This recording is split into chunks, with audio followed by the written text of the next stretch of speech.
Welcome to The Thriving Marriage, the podcast for those who want to get their spouse back in love with them and truly thrive. You'll learn why 95% of people don't save their marriage and the secret method no one else is talking about that will change everything for you. Are you ready? Let's turn tragedy to triumph. Here are your hosts, international marriage experts Mark Johnston and Heather Choate. Hello, everyone. Welcome to the Thriving Marriage Podcast. My name is Mark Johnson, and with me today is my lovely wife, Jennifer. Hello. Heather was unable to make it today. They are dealing with sick kids over there in their household, so Jennifer graciously agreed to run the podcast here with me today. So this week, the topic is feeling burnt out. You know, I'm wondering if some of you have felt burnt out, feeling like you couldn't go any further, wanting to give up in your marriage, and you're wondering, okay, is that really the right direction? And how to turn exhaustion into some positive energy that works really to get the other person back. But before we get to that, I want to go over our client win of the week. This is shared with us by permission, with permission by Nicole. So Nicole is actually, interestingly enough, going to be on our podcast in an interview soon. So this was kind of nice to hear from her. Nicole's had a huge win, and she came home from a trip to the beach to find her husband had moved everything back to their house. Everything. She says, at first I thought it was just his winter clothes, but then went into the spare room to see boxes of his stuff he had taken. I'm so excited. This tells me he's looking at us being okay and staying. My heart is full. Oh.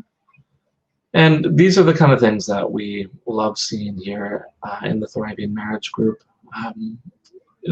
Nicole has come a long way, and we see this sort of thing all the time. Now, it is a lot of work sometimes, and it takes a lot of time, but we have a lot of successes, and that's kind of the nice part about having a job like this, is seeing how much help we give everyone. All right, so the topic for today, feeling burnt out, and I want to just kind of have a discussion. Okay. Why would that even come about? Like, how could it get to a point where someone could feel burnt out? I'm not even just talking about, say, working on a relationship, but like in general, what do you think is going on? When you burn out, you run out of, your needs are not met. You feel like you're giving a lot without a lot coming back to you. Your mental health can take a dive. You can start to feel like a little bit of hopelessness creeping in instead of your usual self. Anything else? I think specifically in terms of trying to work on a relationship, I think what you said is a very common sort of issue, is needs not getting met. Frequently when I work with clients, and even here on the podcast or in the Facebook group, we talk about, okay, we need to make sure that you understand what it is that your spouse is looking for. Try to see if you can provide for some of their needs. And if that does run the risk sometimes of going too far and not seeing anything in return. And exactly as one of our someone commented here, not seeing the fruit of your labor. So a lot of people are going into this saying, okay, if I'm nice to my husband or wife, they're going to be nice back. They're going to want to be with me. And people start losing some hope in any sort of positive outcome. But I think even further is a lot of people that I talk to that have started feeling burnt out, is they're feeling like this lack of respect or consideration. Right.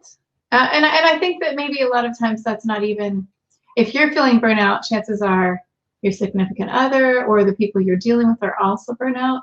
And so once you start getting in that zone of burning out, you might not be necessarily as attuned to other people and their needs. Mm-hmm. And so you can see how it could come back to you and just be that the other person's burnt out sometimes too. I think another factor is kind of a sense of a lack of control. Like these are all related. So like I'm putting effort into here, I expect that this provides me some sense of control, that I can expect something back.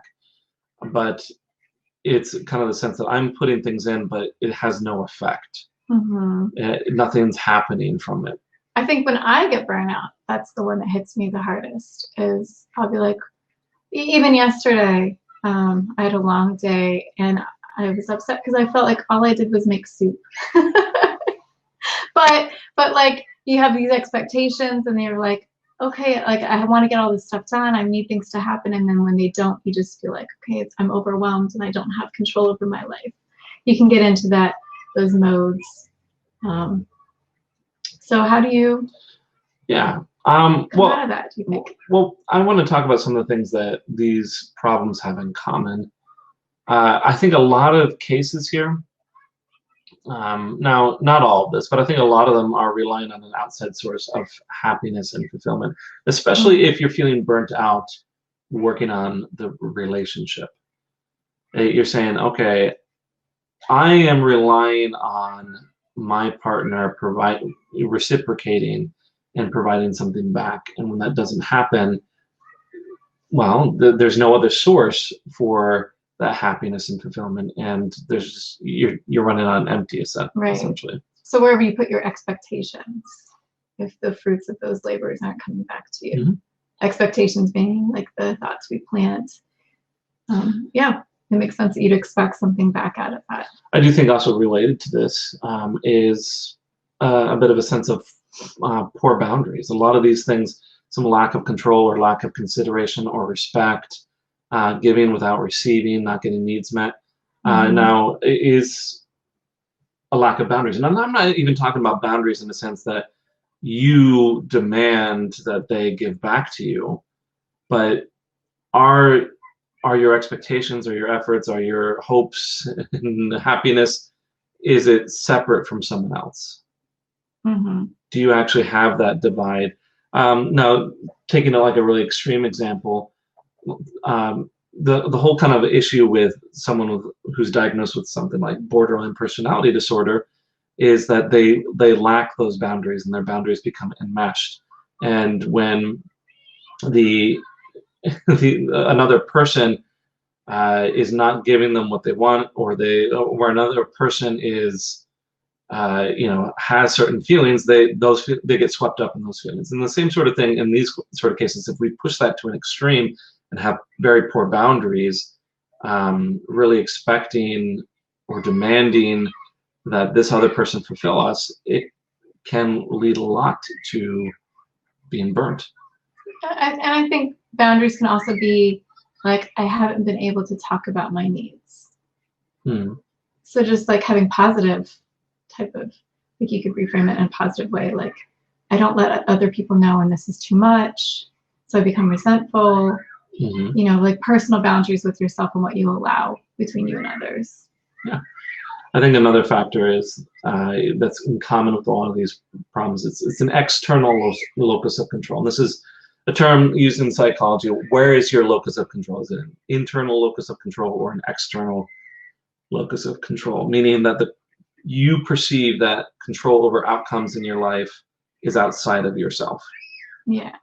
I need to have the love from my partner, and they're the one that decides this. Now, yes, you can't force your partner to love you, but like I need to have love in my life, connection in my life, and it's in the hands of this other person, and I have no power to get it otherwise. And that's where a lot of this is sitting when you're feeling burnt out. It's we have lack of control and poor boundaries and relying on outside sources. Right. And while some of those things might help, like, if you have a situation where you lost your job, having a job does make things feel better. But like saying, I take ownership for my life and my outcomes can put you in a better position to find what you need. So what do we do about this sort of situation? I'm even seeing some comments here, people saying that they filed for divorce, they're feeling burnt out. What do you do?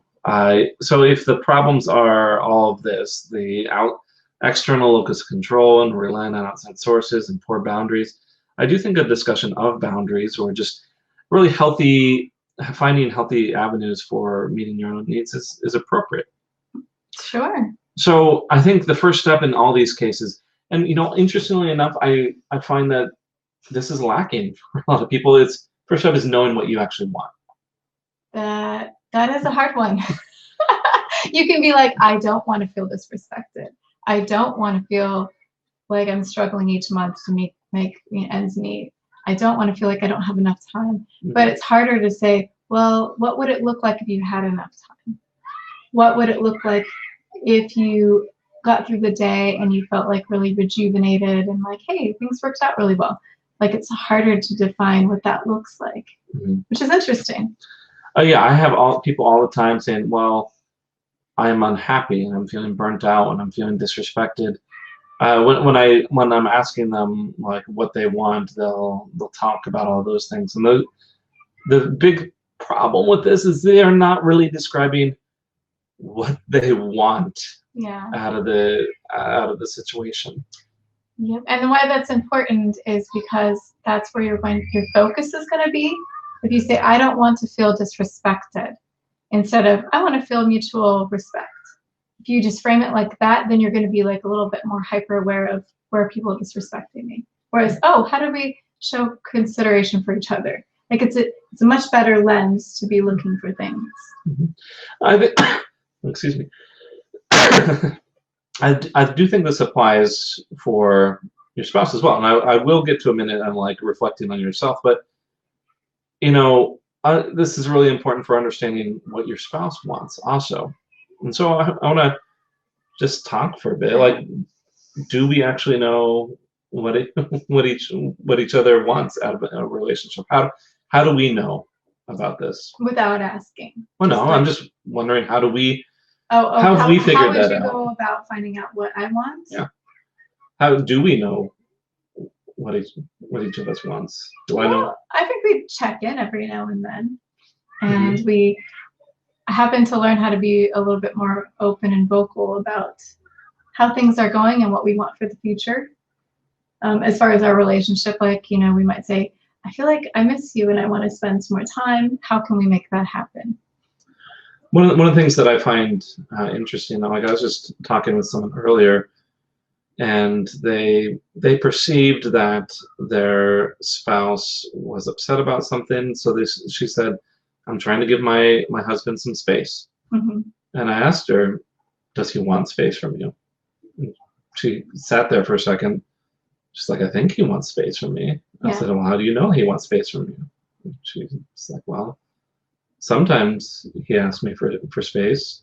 But when we got into the conversation, when she was actually providing some space, it wasn't very clear that that's what he wanted.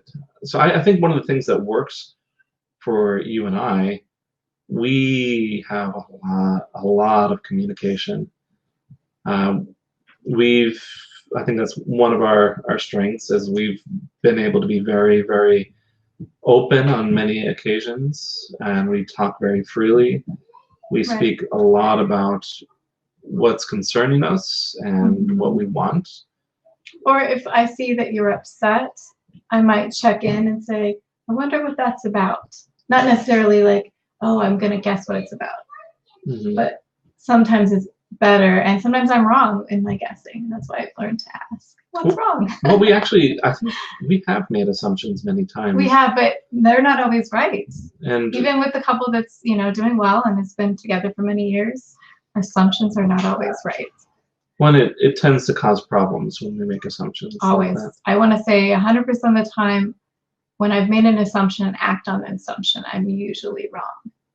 And that's why I've learned not to do it. So I guess the hard way sometimes is the way you learn. But we check in with each other, and we've learned to ask better questions. Mm-hmm. So what is it that you want from our marriage? I think this is like a good discussion. Now, the big thing here, we'll start off basic. I want everyone to pay attention to how we are talking about this, because this is important. So generally, what do you want from? Well, generally, I want to feel like progression is really important to me. Mm-hmm. So I want to feel like we're always working towards goals together. Like not just separately, like separately too, but together we have family goals. We have like things that we want to achieve in the future, like something to look forward to is very important for me. I'm very future oriented. Mm-hmm. But in the meantime, I want to make sure that we have quality time together. That, you know, while it's fun to do lots of family activities, that we're able to get away, even if it's just, you know, talking after the kids go to bed. So just. Sure. So for me, it's really important. I know I've talked about this with Jen quite often. I like more comfortable things, comforting things. It's really important to me to have connection, some time together. Right. I really enjoy having, you know, quality family time, and you know, all the other stuff is basically to be able to fuel those quality relationships. Now the big question here, and this is what you should be. I'm walking through this because this is what you should be asking yourself, and if able, you should be asking your spouse. Why are these things important? Why is it important for you to have that progress or growth? Because I guess right now we're raising 5 kids, and life can feel sometimes like we're in the trenches. And I want to make sure that I'm aware that it won't always be like this, and that we can, you know, and I do love it. I love every moment of it, but like, it feels good for me to see like, hey, things are getting even better than they were yesterday. Like, even, you know, as a couple with the children, that's just something I highly value. Sounds like you really want to have an impact, or it's very important for you to not have things just be the same, for you to get better. Monotony is really hard for me. Like the daily grind, and so like making sure that like if I have just even small things to look forward to really helps me kind of shine throughout my day.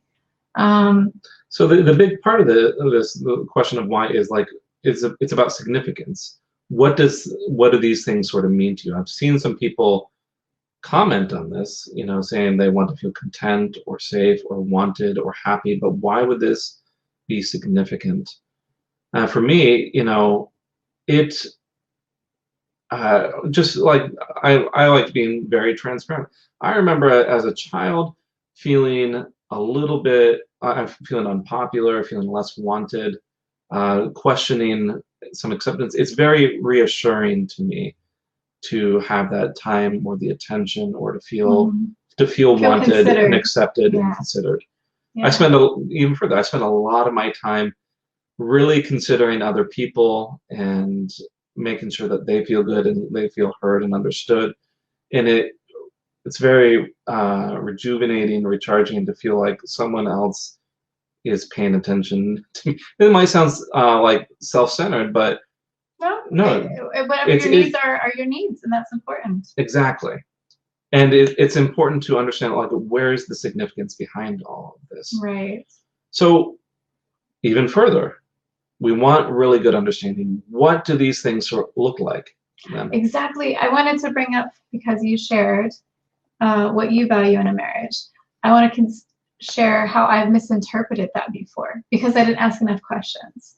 So when you said, I want to make sure like we have lots of quality time together, I know I've misinterpreted that and be like, oh, okay, I'm going to plan some things. We're going to go to the fair as a family. And I didn't quite understand until I checked in later that while those are really fun things, it doesn't have the same impact or significance as one-on-one attention for Mark. So like I had to come to learn about that, because, you know, everyone's different. Everyone's needs are going to be slightly different. This was actually a recent discussion of ours, and similarly, Jen was commenting, I was saying, oh, well, I'm doing this and this for the family. And Jen really appreciates, you know, people taking care of her. Right. So but she wanted the individual attention, someone doing something specifically for her. So here's the example. Like, well, it was very nice that Mark made dinner for the family. It meant so much more when I was relaxing in the evening that he made me some tea. Just really simple. But it was like, this is just for you. And I think we all like that kind of attention to different degrees, you know. And so, once again, the whole point of why we are discussing this is to actually, because if you're feeling burnt out, it's very important for you to understand what it is you actually want and why, and what does that look like.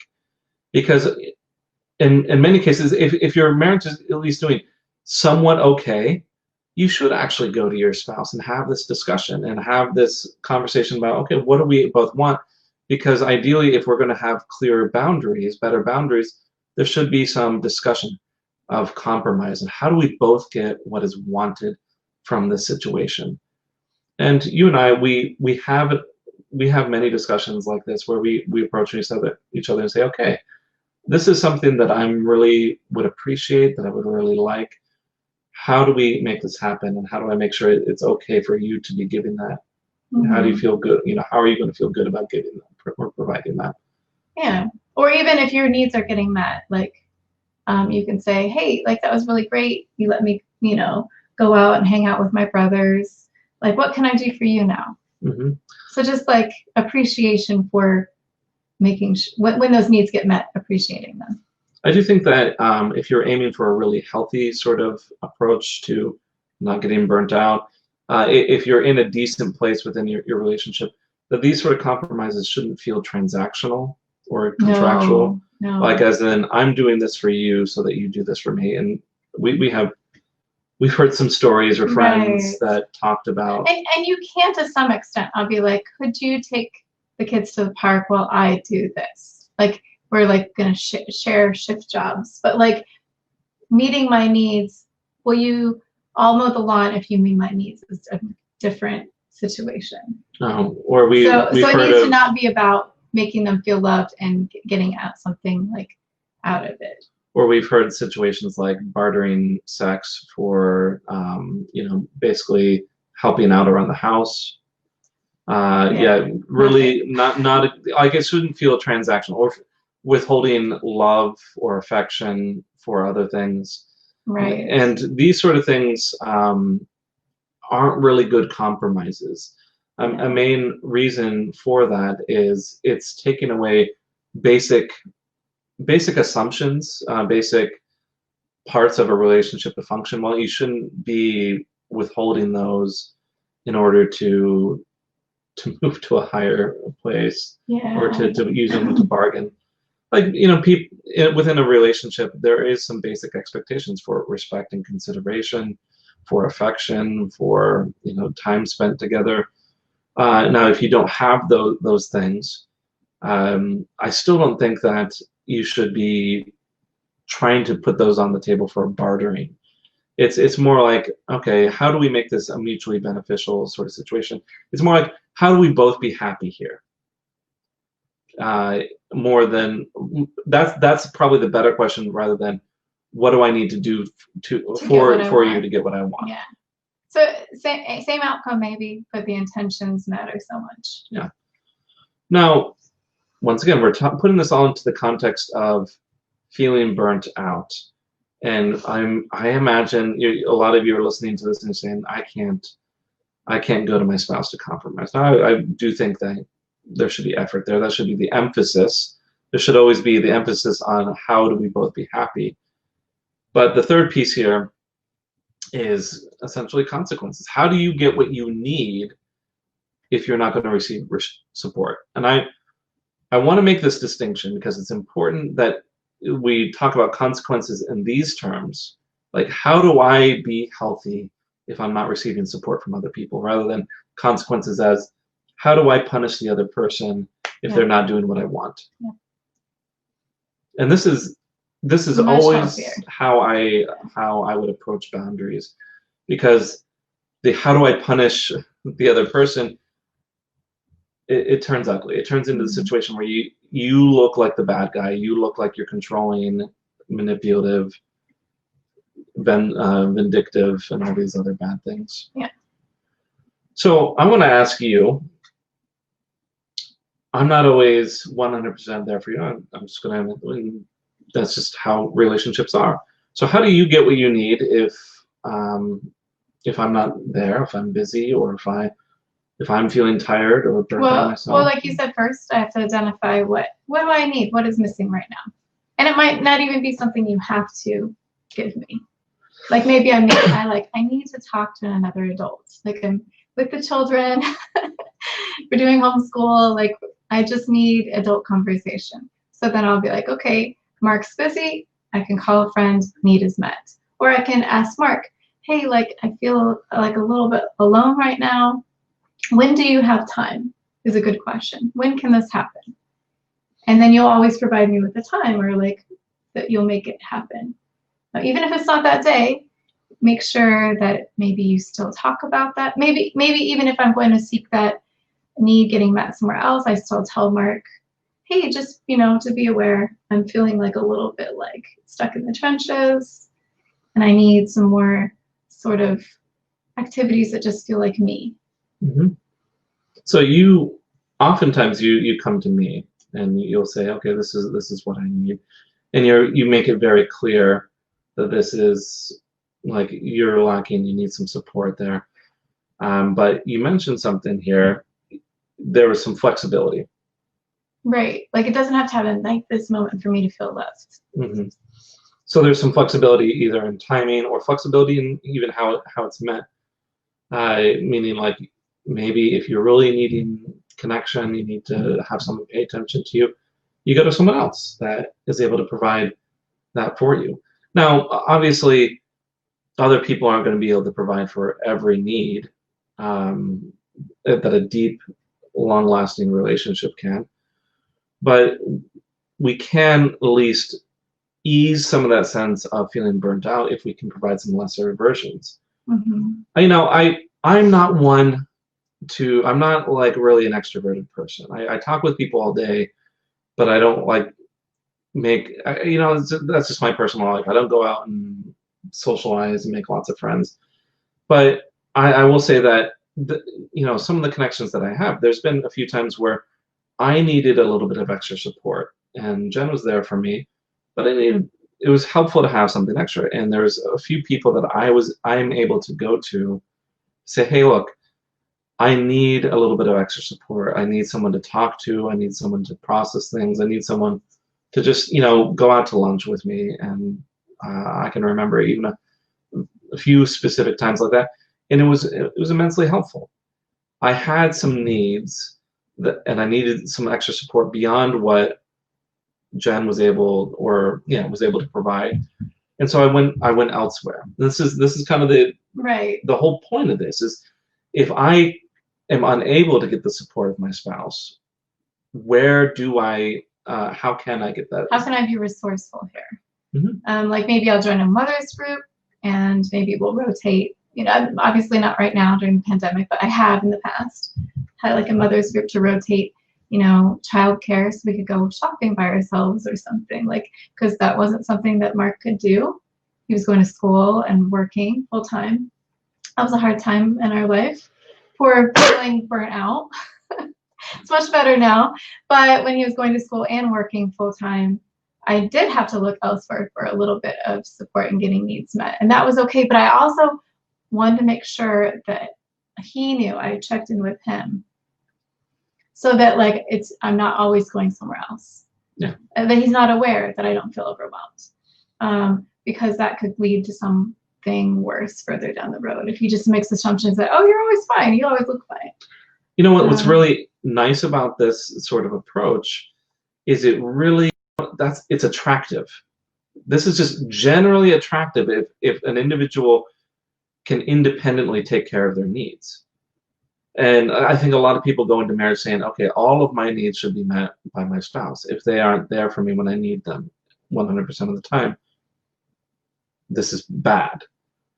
I will say the clients that I've worked with that start to get this principle, things go a lot better for them as they start to say, okay, I'm going to go see some friends. I'm going to join some support groups. I'm going to go dive deep into this new hobby of mine. Mm-hmm. And what happens is they start relying less on their spouse. There's less pressure on them. That's the key. And it makes it so much easier for them to interact. And this just smooths everything out. I think for taking the pressure off. Take the pressure off. That helps me out so much when I feel like, okay, I can help you, but I don't have to be the only one. Like, I don't have to be the only resource for your happiness. So if I'm having a bad day, then you're having a bad day, I guess. Yeah, and there's sometimes when Jen's just like, hey, I just need some time to myself. I just need to talk to a friend, and it's okay, and that's great. And sometimes she needs attention specifically from me, and because she often will go elsewhere, it doesn't feel overwhelming or burdensome or anything like that. It feels very healthy. So these sort of situations where you're not putting a ton of pressure, that you're not relying 100% of the time on your spouse, makes it so much easier to be there for them at other times when you might need them. Yeah. So like if you're feeling really great, and you like are less likely to get rattled by someone else's emotions and blown off course, which is really important. But I feel that kind of stability personally. Like I want to make sure that I can handle things that come my way because I'm okay personally. You're right. I do think that this provides a lot of emotional stability. It does. Because if I am solely relying on Jen for my needs, and then Jen isn't able to be there for me on some instances, what does that do for me? I have no avenue to be happy, and this can be, you know, if this happens often enough, can be devastating. Yeah. And I start to spiral, and I might think, okay, like I'm never going to be happy. This is a terrible relationship. And these are basically the whole problem with these kind of relationships is they have these enmeshed boundaries. They don't have that sense of independence from each other. I know a lot of you know, one of the coaches on the team might refer to this as being codependent. She likes to talk about that subject quite a bit. But I mean, this is basically to summarize. If you're feeling burnt out, you really need to know what you want. Really take time to understand what you want. You need to see if, okay, you can have that need met with your spouse. Make some compromise. Make it mutually beneficial. But if not, if you're feeling burnt out, go focus on something else. Stop focusing on the marriage needing to meet those needs. Go be happy elsewhere and take the pressure off the relationship. That's what you do if you're feeling burnt out. Now, if you've been doing that, if you've been trying to meet your needs elsewhere and it's just not working, I mean, that's a whole different conversation. It's a very different conversation to say, okay, is this what I really want? Is this going to make it is this going to progress at all? And I think a lot of times those sort of questions, I think you need to maybe get some, talk about that with someone else, bounce some ideas off of perhaps a professional like myself or someone on my team. All right. Any last comments on that before we move on? No, but this is so helpful. This is something I think about all the time, and I, even though I really work on my mindset, I want to just say it's a daily effort. And when you stop focusing, there's times where I don't. I notice it gets harder when I'm not doing a lot of self-reflection. I start depending on others and my outward circumstances to fulfill me. So important. All right. So our marriage mythbuster. This is our weekly segment where we talk about misconceptions, misunderstandings about what marriage and relationships are. So in this case, the marriage myth is this idea that when we decide to work on the marriage, setbacks and mistakes indicate that there's no hope. This is kind of the idea that, okay, if we are trying to work on this and we still see problems, then it's absolutely terrible, and that means that there's no hope for change. Nothing's going to happen. Nothing's going to be any different, and we should just give up. And I hear this sort of sentiment quite often. This is more like a myth for like those stages when you are trying to go on that upward trend, and you see some sort of setback, and you say, okay, I guess it's not working. I guess it's not working. Now, this is actually, I think, a good principle for many problems. So many, not even marriage. I remember working in the rehab center, and this was something that we talked about quite often. So people, of course, in a rehab center, there would have to be a discussion of what happens when you relapse, and it was kind of this discussion of not so much if you relapse, but like when you relapse. Right. With this expectation that it's, a lot of these problems you're going to be taking 2 or 3 steps forward and 1 step back, and then maybe a few more steps forward and then a few steps back and then a few more steps, we keep on going. But the thing is, change it's difficult. And I have yet to encounter a situation, a situation that needs a lot of change that doesn't have some amount of setbacks or some amount of relapses of some sort or some amount of mistakes. Or lots of patience and perseverance. Mm-hmm. So what's needed in this? How do you actually handle that? If you are making mistakes, I think reframing mistakes as something to learn from. Mm-hmm. So just even saying that, hey, they're going to be part of learning. It's just going to happen. I don't have to get bent out of shape if I have a bad day. I just got to get back up, because you fail when you stop trying a lot of times with a lot of things. Well, I think what you say is really important, because this is how do we attribute meaning to these situations? We can say, okay, the meaning of this is that nothing will change and nothing will work, or the meaning of the setback is there's something to learn from this, and we can use this mistake or setback to improve, right? To improve our process, to improve right. And it's to be expected when you try something new, you're gonna have resistance, even personally. You're gonna not want to do things a new way. I want to ask you, okay, how many of you have started a diet only to at some point cheat on the diet or to abandon the diet because nothing works, or to wish that you weren't on that diet? Mm-hmm.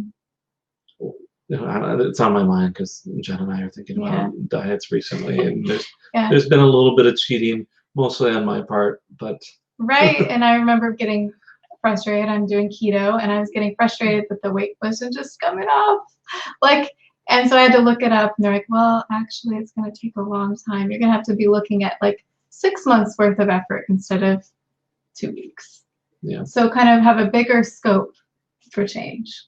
Jen and I are also talking about other personal changes, and I think we have really healthy discussions about setbacks and what do we learn from these sort of situations, which really helps us to be able to go forward. And so the same sort of thing applies with marriage problems. Let's say that now, obviously this is a big deal, but let's say there's something like infidelity.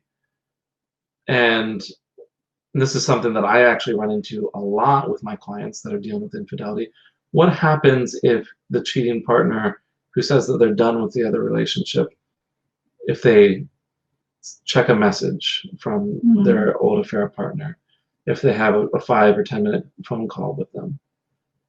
You could say it's not working. It's not working, and they are just going to go back to this other person. And while that's a very, very serious problem, it's better to say, okay, this is very upsetting. That's fine. It's very upsetting. And now what do we learn from it? What are we going to do differently now? Mm-hmm. Or perhaps, why did that happen? Why did that happen? And you don't even have to be very judgmental. You can go at it in a curious kind of way, a more objective way, the way a coach would talk to you, why do you think that would happen? Yeah. Anyways, that's the myth. It is basically expect setbacks and expect mistakes and make that a part of your process and repair, because it's bound to happen. Anticipate it, and so that you aren't going to be so rattled by it, and then you can make it's so much easier to then take that and turn it around and make it into a more positive thing. Anyways, that's all what we have for today. Now, if you are Next time, I'm not necessarily saying next week. Next week is Thanksgiving here in the United States. We do have a lot of people internationally here in the United States. It's Thanksgiving. But next time we are going to have a client guest. It's going to be talking about her experiences. So if you're interested, you want to see, okay, what are things like? How did their repair process go? That's what we're going to be talking about next time. All right, thanks everyone for coming in. Thank you, Jen, for being here. We'll see you later. Thanks for listening to The Thriving Marriage, your A to Z blueprint for not just surviving marriage, but thriving. Until next time, my friends, thrive on.